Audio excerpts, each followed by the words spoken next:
Hello friends, स्वागत है dream job अड्डा एजुकेशनल यूट्यूब चैनल पे। मध्य प्रदेश पुलिस एनालिसिस में आज हम 13 अगस्त के शिफ्ट 1 और शिफ्ट 2 के क्वेश्चंस को देखेंगे। और यदि आपको इसकी पीडीएफ चाहिए तो पीडीएफ हमारे टेलीग्राम चैनल ड्रीम जॉब अड्डा पे मिल जाएगी। और जिनका आज पेपर था तो वो इस नंबर पे क्वेश्चन को सेंड कर सकते हैं। नंबर यहाँ पास लिखा है, इस नंबर पे आप क्वेश्चन को सेंड कर देंगे तो ताकि अगले आने वाले बच्चे जो भी हैं जिनका शिफ्ट में एग्जाम होगा उनको हम एनालिसिस अच्छे से करा सकते हैं। तो चलिए स्टार्ट करते हैं अपने इस लेक्चर को। देखिए, पहला क्वेश्चन फिजिक्स का आया था। इसमें विद्युत धारा का मात्रक क्या है? तो विद्युत धारा जो होती है इसका मात्रक होता है एम्पियर होता है। विद्युत धारा का मात्रक एम्पियर होता है। कुछ और मात्रक देख सकते हैं, जैसे लंबाई हो गया, लंबाई का मात्रक मीटर होता है। द्रव्यमान का है होता है किलोग्राम। समय का मात्रक होता है सेकंड। बल का होता है न्यूटन। ऊर्जा का होता है जूल। एंड दाब का मात्रक होता है पास्कल। ताप का केल्विन। एंड ऊष्मा का मात्रक होता है जूल। तो इतने पॉइंट्स को भी आप अपने दिमाग में रखेंगे। देखिए, नेक्स्ट क्वेश्चन आया था, एहोल शिलालेख किस शासक से संबंधित है? एहोल का शिलालेख जो है वो किस शासक से संबंधित है? तो ये आपका था चालुक्य शासक पुलकेशिन द्वितीय से। तो ये आपका चालुक्य शासक पुलकेशिन द्वितीय से संबंधित था। देन जूनागढ़ का अब शिलालेख किससे संबंधित था? ये रुद्रदामन प्रथम से। तो ये 2-4 पॉइंट और भी लिख लीजिएगा कि जूनागढ़ जो है शिलालेख रुद्रदामन प्रथम से संबंधित था। इलाहाबाद का जो स्तंभ था वो समुद्रगुप्त से संबंधित था। इलाहाबाद स्तंभ शिलालेख समुद्रगुप्त से। नासिक का जो शिलालेख था वो गौतमीपुत्र सतकर्णी से संबंधित था। नासिक का गौतमीपुत्र सतकर्णी से। तो ये इंपॉर्टेंट है, नेक्स्ट शिफ्टों में आने के चांस है।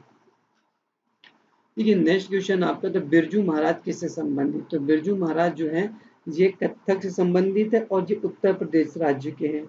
ये उत्तर प्रदेश राज्य से संबंधित है। ठीक है, बिरजू महाराज है आपका कत्थक से और उत्तर प्रदेश के। देख, एक दो और पर्सनालिटी के आप नाम लिख सकते हैं। रुक्मणी देवी, रुक्मणी देवी काफी ज्यादा एग्जाम में आता है। इनका संबंध है भरतनाट्यम से। यामिनी कृष्णमूर्ति, यामिनी कृष्णमूर्ति का संबंध है भरतनाट्यम और कुचिपुड़ी दोनों से है। तो यामिनी कृष्णमूर्ति भरतनाट्यम एंड कुचिपुड़ी। शोभा नायडू, शोभा नायडू का संबंध आपका कुचिपुड़ी से है। तो इनको भी एक बार आप देख के जाइएगा, क्योंकि इस समय जो है लगभग लगभग 5 से 6 क्वेश्चन आपके आर्ट एंड कल्चर से आ रहे हैं। आर्ट और कल्चर से आपके 5 से 6 क्वेश्चन आ रहे हैं, जिसमें में सारा नृत्य से ही संबंधित है। कौन सा नृत्य किस राज्य का, और पर्सनालिटी नृत्य से संबंधित पर्सनालिटी है। देखिए, नेक्स्ट क्वेश्चन है, 24वें चुनाव आयुक्त कौन है? तो 24वें चुनाव आयुक्त जो है वो है सुशील चंद्रा। सुशील चंद्रा जो है भारत के 24वें मुख्य चुनाव आयुक्त है। पहले चुनाव आयुक्त की अगर हम बात करेंगे तो ये सुकुमार सेन है। तो आपको इसको भी देख के जाना है कि भारत के पहले चुनाव आयुक्त कौन थे, ये सुकुमार सेन। देन अगर भारत संविधान की बात करेंगे, चुनाव आयुक्त जो होता है, चुनाव आयोग जो होगा भाग 15 में है। चुनाव आयोग भाग 15 में है और आर्टिकल 324 से लेके 329 तक है। अनुच्छेद 324 से लेके 329 तक चुनाव आयोग है। यहाँ पर चुनाव आयोग लिखिए, चुनाव आयोग। ठीक है, चुनाव आयोग भाग 15 आर्टिकल 324 से 329 के बीच में।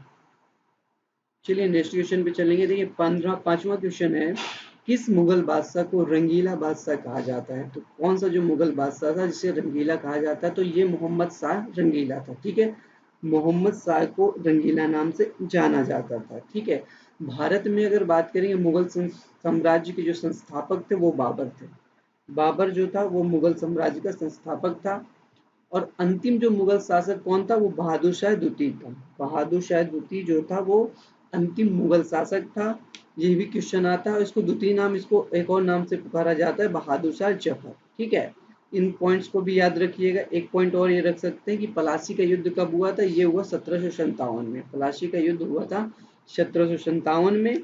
और किसके बीच में हुआ? तो रॉबर्ट क्लाइव के नेतृत्व में बंगाल के नवाब और फ्रांसीसी सहयोगी पर ब्रिटिश ईस्ट इंडिया कंपनी के बीच लड़ा गया था। तो इस पॉइंट को भी आपको देख के जरूर जाना है।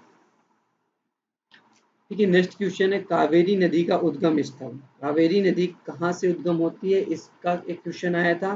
तो ये पश्चिमी घाट के पर्वत जो है ब्रह्मगिरी से। ठीक है, ब्रह्मगिरी पहाड़ी कर्नाटक राज्य में है। तो कावेरी का उद्गम स्थल कहाँ है? ब्रह्मगिरी पहाड़ी कर्नाटक से।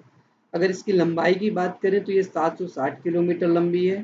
कावेरी नदी 760 किलोमीटर लंबी है और दक्षिण पूर्व में प्रवाहित होकर कावेरी नदी बंगाल की खाड़ी में गिर जाती है। तो इस पॉइंट को और याद रखिएगा कि कावेरी नदी समाप्त कहाँ होती है, वो होती है बंगाल की खाड़ी में, ठीक है। देन एक दो पॉइंट और याद रख सकते हैं, गंगा नदी, ठीक है। गंगा नदी का उद्गम कहाँ है, ये उत्तराखंड के उत्तरकाशी जिले के गोमुख के निकट गंगोत्री ग्लेशियर से होता है। देन ब्रह्मपुत्र नदी, तो ब्रह्मपुत्र नदी का उद्गम होता है मानसरोवर झील ग्लेशियर से होता है। यही भारत की अगर बात करेंगे सबसे बड़ी झील, भारत की सबसे बड़ी झील जो है चिल्का झील हो जाएगी। और ये किस राज्य में है, उड़ीसा राज्य में है। और चिल्का झील के बारे में अगर पूछा जाए किस प्रकार की झील है, तो ये एक प्रकार की खारे पानी की झील है, लेगून झील है। पूर्वोत्तर भारत में मीठे पानी की सबसे बड़ी झील, देखिए मीठे पानी की सबसे बड़ी झील जो है लोकटक है और कहाँ स्थित है, मणिपुर में। अगर खारे पानी की झील बोलता है सबसे बड़ी, वो हो जाएगी चिल्का झील, खारे पानी की चिल्का झील हो जाएगी। और वहीं अगर मीठे पानी की बोलेगा तो लोकटक झील मणिपुर में होगी। पूर्वोत्तर की बात कर रहा है, ठीक है, पूर्वोत्तर राज्य की। ठीक है, मोहिनी अट्टम किस रंग से किस साड़ी में पहनी जाती है, तो मोहिनी अट्टम जो है नृत्य है उसमें किस रंग की साड़ी, तो यहाँ पास देखिए आप डायग्राम से भी देख के अपने दिमाग में बैठा सकते हैं। ये व्हाइट कलर की साड़ी है, ये व्हाइट कलर की, और इनकी जो बॉर्डर है वो गोल्डन कलर से की जाती है। तो देखिए वेशभूषा में सफेद रंग की साड़ी और जिसमें खूबसूरत गोल्डन बॉर्डर किया जाता है, जो बॉर्डर इसका है गोल्डन कलर का होगा। और ये जो मोहिनी अट्टम है वो केरला का है, ठीक है। मोहिनी अट्टम जो है वो कहाँ का हो जाएगा, केरल राज्य का हो जाएगा। देखिए यहाँ पर एक पॉइंट और इसके पीछे वाले क्वेश्चन में देख सकते हैं। देखिए पूर्वोत्तर राज्य की मीठे पानी की झील लोकटक है। अगर भारत की बात की जाए तो भारत की जो मीठे पानी की झील होगी वुलर झील हो जाएगी, इसको भी याद रखिएगा, वुलर झील, वुलर झील। ये नेक्स्ट क्वेश्चन आपका होगा, भारत के किस राज्य की तट रेखा सबसे ज्यादा है, तो तट रेखा जो है वो सबसे ज्यादा आपकी गुजरात राज्य की है। गुजरात, और कितने किलोमीटर है, 1214 किलोमीटर लंबी तट रेखा है गुजरात राज्य की, ठीक है। कुछ सारे राज्यों के बारे में देख लिए जिनके तट रेखा वाले राज्य, कई बार क्वेश्चन आता है कि ये कौन सा राज्य तट रेखा वाला है।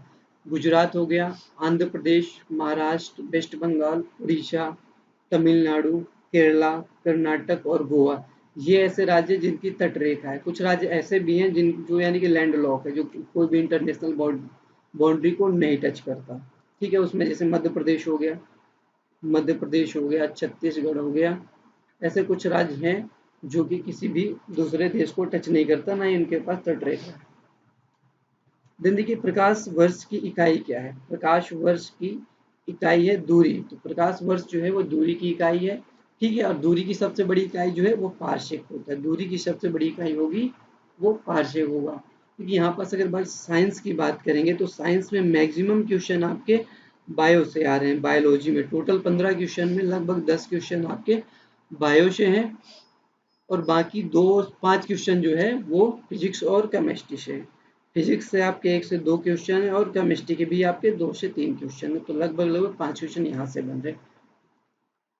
ये लूनी नदी कहाँ समाप्त होती है, लूनी नदी देखिए जो आपका जियोग्राफी है, जियोग्राफी में नदियों से क्वेश्चन इस समय बन रहे हैं, तो आप एक बार नदियां पूरी देख के जाइएगा। तो लूनी नदी कहाँ समाप्त होती है, तो गुजरात राज्य के कच्छ के रण के पश्चिमोत्तर भाग के बंजर भूमि में विलुप्त हो जाती है। तो ये गुजरात राज्य के कच्छ के रण में विलुप्त हो जाती है।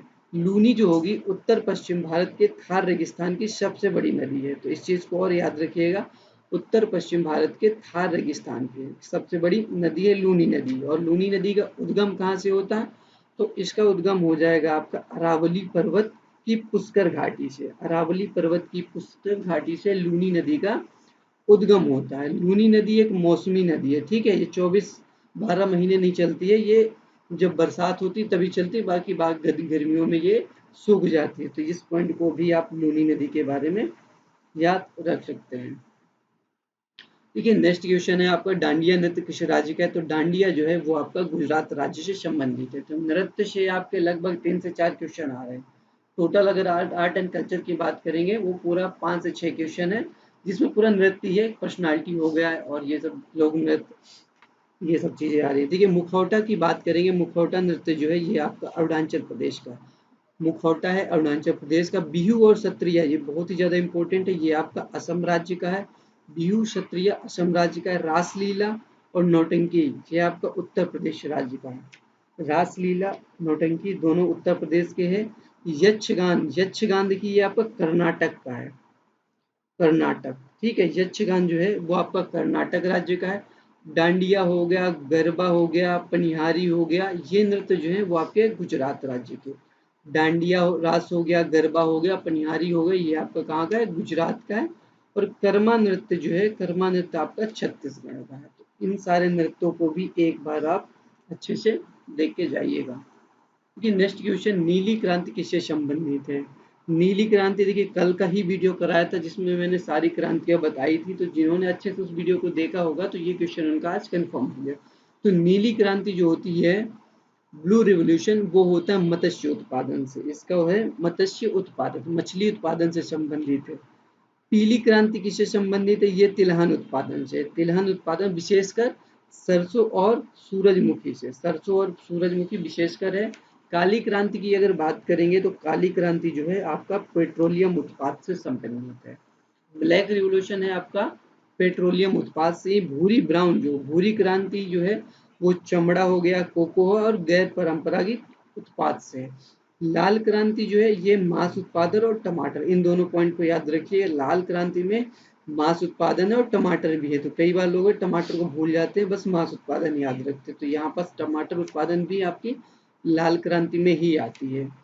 देन श्वेत क्रांति का संबंध किससे है, ये आपका दुग्ध उत्पादन से, श्वेत क्रांति का संबंध होगा दुग्ध उत्पादन से।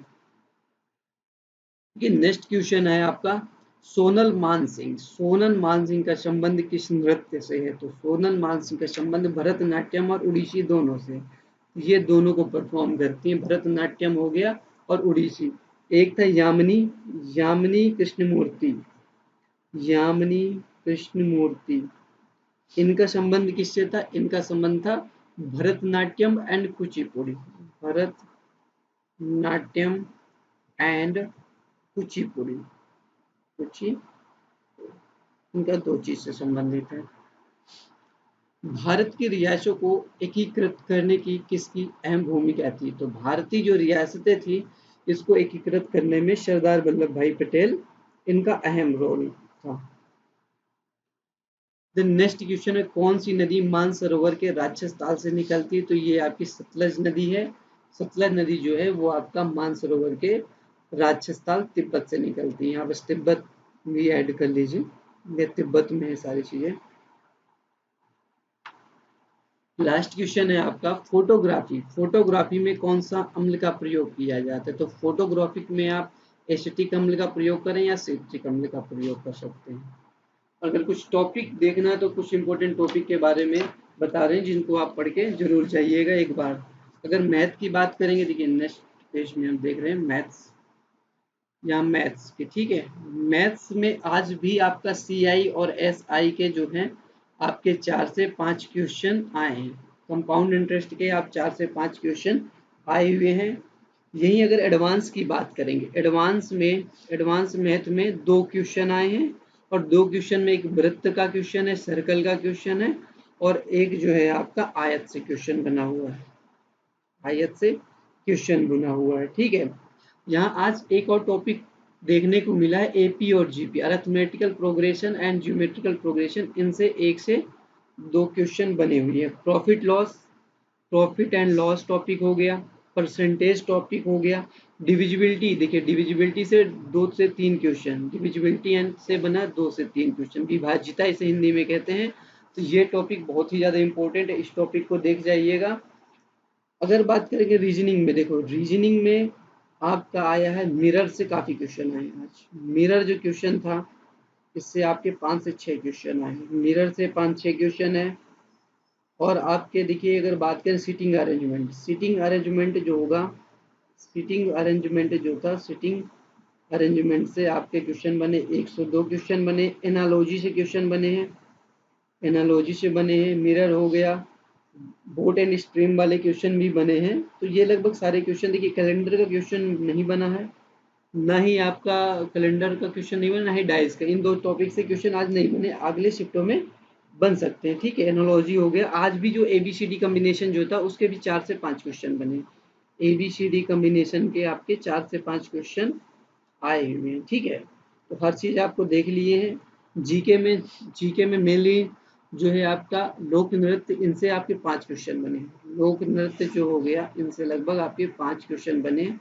और पर्सनालिटी, इन दोनों में, लोक नृत्य और पर्सनालिटी, इनसे में 5 क्वेश्चन बने हुए हैं। ठीक है, बाकी हिस्ट्री से भी आपके 1-2 क्वेश्चन आए हैं। हिस्ट्री से 1-2 कुछ, ज्योग्राफी से 1-2 क्वेश्चन आए हैं, 2 क्वेश्चन, करंट के 1-2 क्वेश्चन, और साइंस में क्या बता ही दिए कि बायो मेनली आपका बायो आए 10 क्वेश्चन, लगभग 10 क्वेश्चन, बाकी 5 क्वेश्चन में बाकी जो 2 केमिस्ट्री और फिजिक्स आए। अगर वीडियो पसंद आए तो चैनल को सब्सक्राइब और वीडियो को लाइक जरूर कीजिएगा।